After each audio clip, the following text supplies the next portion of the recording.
새벽예배 오신 의왕우리교회 성도님들을 주님의 이름으로 환영하고 축복합니다. 먼저 사도신경 하심으로 10월 28일 새벽예배를 시작하도록 하겠습니다.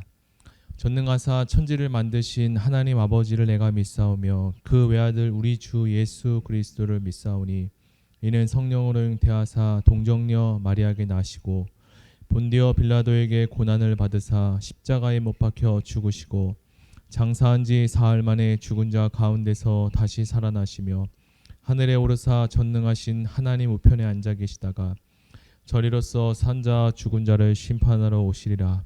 성령을 믿사오며 거룩한 교회와 성도가 서로 교통하는 것과 죄를 사하여 주시는 것과 몸이 다시 사는 것과 영원히 사는 것을 믿사옵나이다. 아멘. 오늘은 출애굽기 39장 1절에서 21절의 말씀을 가지고 거룩한 옷을 입혀주심이라는 제목으로 하나님 말씀을 나누겠습니다. 제가 먼저 성경 봉독해 드리겠습니다. 그들은 여호와께서 모세에게 명령하신 대로 청색, 자색, 홍색 실로 성소에서 섬길 때 입을 정교한 옷을 만들고 또 아론을 위해 거룩한 옷을 만들었더라.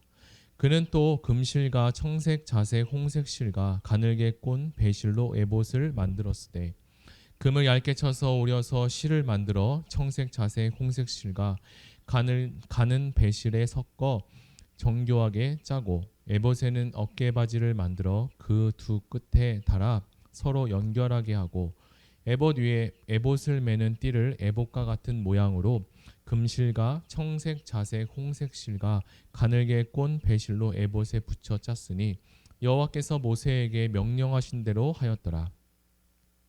그들은 또 호마노를 깎아 금태에 물려 도장을 새김같이 이스라엘의 아들들의 이름을 그것에 새겨 에봇 어깨 바지에 달아 이스라엘의 아들들을 기념하는 보석을 삼았으니 여호와께서 모세에게 명령하신 대로 하였더라.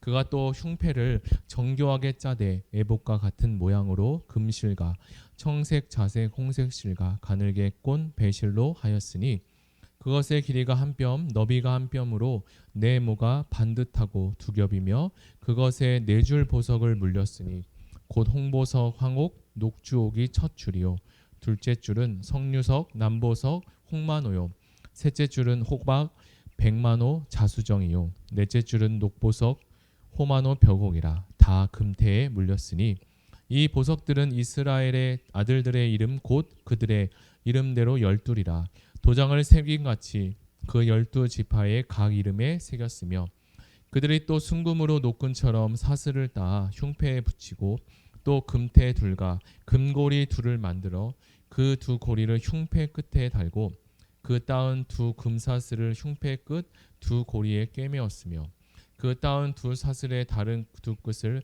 에봇 앞 두 어깨바지 금태에 매고 또 금고리 둘을 만들어 흉패 두 끝에 달았으니 곧 그 에봇을 마주한 안쪽 가장자리에 달았으며 또 금고리 둘을 만들어 에봇 앞 두 어깨바지 아래 매는 자리 가까운 쪽 곧 정교하게 짠 에봇띠 위쪽에 달고 청색 끈으로 흉패 고리와 에봇 고리에 꿰어 흉패로 정교하게 짠 에봇띠 위에 붙여서 에봇에서 벗어나지 않게 하였으니 여호와께서 모세에게 명령하신 대로 하였더라. 아멘. 우리가 살고 있는 대한민국이 최빈국에서 경제 대국으로 성장하게 된 것이 얼마 되지 않은 일이라고 듣고 자랐습니다. 부모님이나 그리고 선진들은 정말 어렵고 가난했던 옛날 이야기들을 종종 들려주시곤 했습니다. 어떨 때는 고무신을 신고 다니던 시절, 그리고 옷도 없어서 꿰매서 입고 설날이나 되어서 새 옷을 받기도 했던 시절이 있다고 합니다. 오늘은 출애굽기 39장의 말씀을 묵상하는데요. 날씨가 조금씩 추워지기 시작하는데 날씨가 추워지면 우리는 몸을 보호하기 위해 이렇게 옷을 입습니다. 그런데 본문은 이런 옷에 입는 보호의 기능 외에 또 다른 의미로 옷을 만들어 주시는 이야기가 나옵니다. 그 옷은 바로 제사장 옷을 말하고 있습니다. 하나님은 출애굽기 39장에 이르러서야 아론과 그 아들들이 감당할 하나님의 제사장의 거룩한 옷을 만들도록 지시하고 있습니다. 제사장 옷을 이렇게 정밀하고 섬세하게 만드는 이유가 있을 텐데요. 이는 제사장 직분의 거룩함을 이스라엘 모든 백성들에게 알려주시고 싶었고 하나님 앞에 나아가는 제사장 직무가 특별한 것을 나타내 주고 있습니다. 우리가 오늘 읽었던 이 본문에는 대제사장의 옷을 만드는 과정을 아주 자세하게 기록하고 있습니다. 39장, 이 39장의 대제사장의 옷을 만들기 이전 하나님은 출애굽기 28장에서 하나님께서 제사장의 거룩한 옷은 지혜의 영을 받은 기술자가 만들어야 된다라고 하셨습니다. 하나님의 집인 성막도 그랬듯이 하나님께서 원하시는 대로 디자인이 된 거룩한 옷을 특별한 사람들에게 만들게 하셨습니다. 오늘 본문 1절을 보니까 제사장 옷을 만들었다고 하는데 휘장이나 그리고 성막을 만들었던 이 오홀리압이 이것에 대해 책임을 맡고 재능 있는 사람들과 함께 이 옷을 만들었습니다. 이렇게 대제사장의 옷이 먼저 제작되게 되는데요. 이것은 일반 제사장들이 입었던 옷과 큰 차이를 가지고 있습니다. 일반 제사장의 옷은 매우 심플하고 그리고 단순했습니다.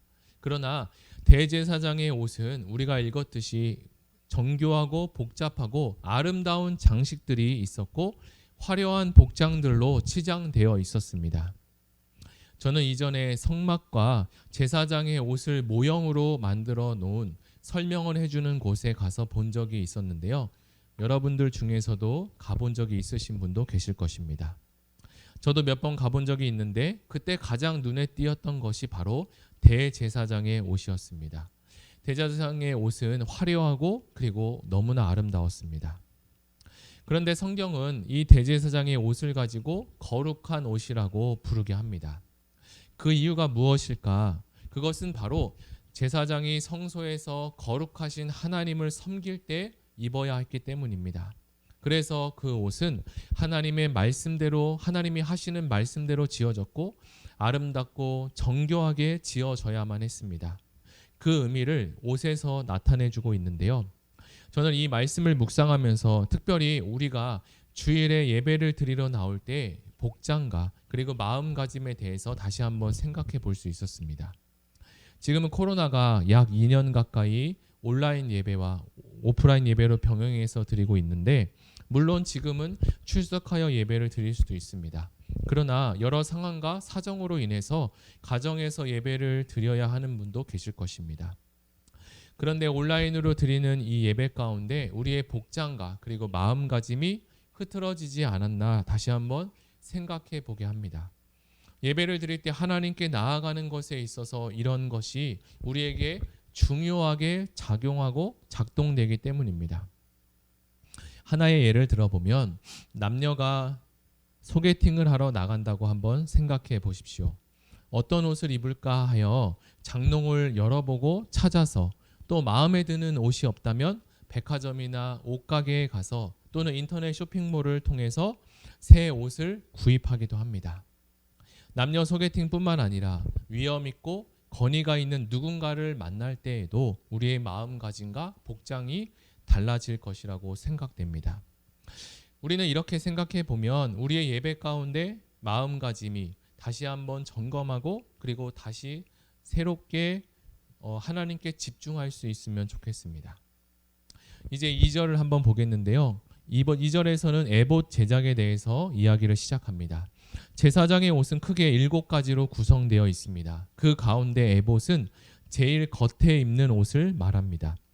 금실, 청색, 자색, 홍색실 그리고 가늘게 꼰 배실로 만들었고 앞판과 그리고 뒷판을 연결했습니다. 그리고 띠를 만들어 허리에 차고 밀착시켰죠. 그리고 이 에봇의 견대는 이스라엘 12아들의 이름을 새긴 호마노를 달았다고 합니다. 이것은 어떤 의미를 가질까? 바로 제사장이 이스라엘 모두를 끌어안고 하나님 앞에서 섬기는 사람이다라는 의미를 가지게 됩니다. 그런데 우리가 말씀을 통해 들었던 에봇의 잘못된 형태도 우리가 보게 되는데요. 수요 설교 때 수요 예배를 통해서 우리는 사사기 말씀을 묵상하고 있습니다. 그때 에봇의 잘못된 행실에 대해서도 성경은 지적하고 있습니다. 에봇은 하나님 앞에 바르게 사용될 때 거룩하게 된다는 것을 다시 한번 생각해 보아야 할 것입니다. 에봇 자체가 능력이 있는 것이 아니라 에봇 자체에 능력이 있지 않습니다.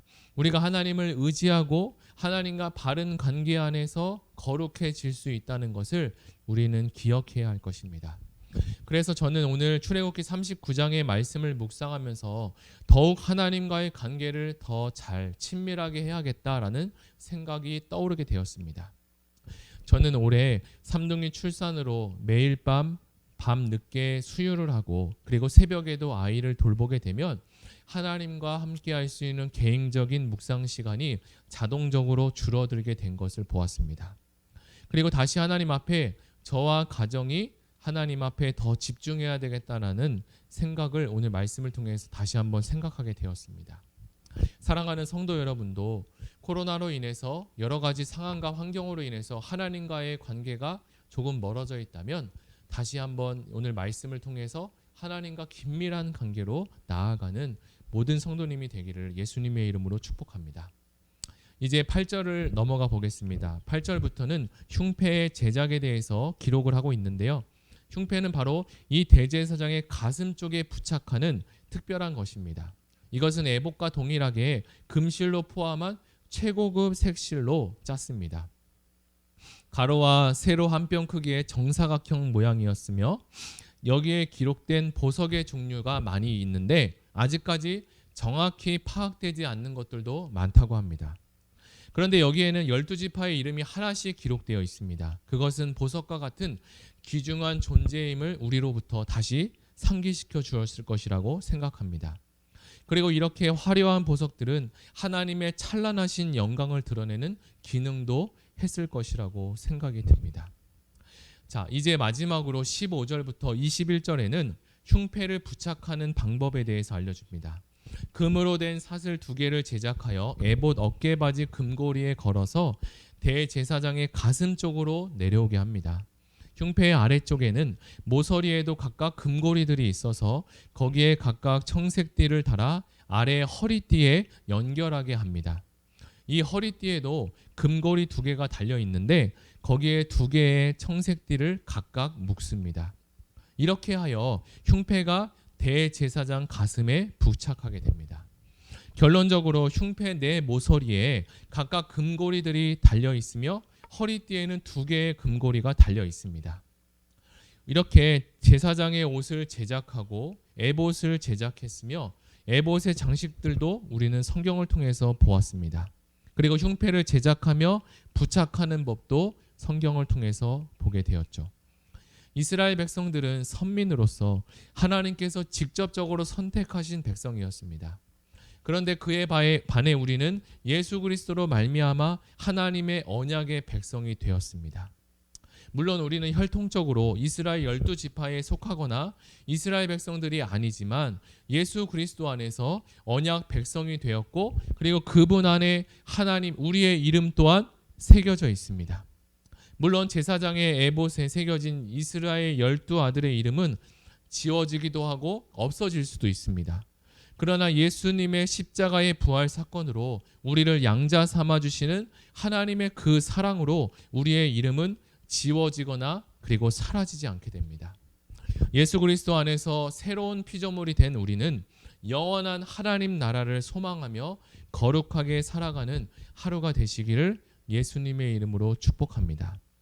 오늘 우리가 다 같이 들은 말씀을 생각하며 기도하기를 원합니다. 대제사장처럼 거룩한 옷을 입거나 우리는 만들지 않았습니다. 그러나 우리에게 가장 거룩한 이름 예수 이름을 우리에게 허락해 주시고 그 이름으로 우리에게 구원을 주신 은혜에 감사하고 그것이 감사로 그치는 것이 아니라 우리가 오늘 하루도 하나님이 새롭게 입혀주신 것처럼 거룩함으로 살아갈 수 있도록 그리고 왕같은 제사장이 되게 해달라고 다 같이 기도하며 나아가겠습니다. 사랑의 하나님 감사합니다. 오늘 출애굽기 말씀을 통하여서 대제사장의 옷에 대해서 우리가 배웠습니다.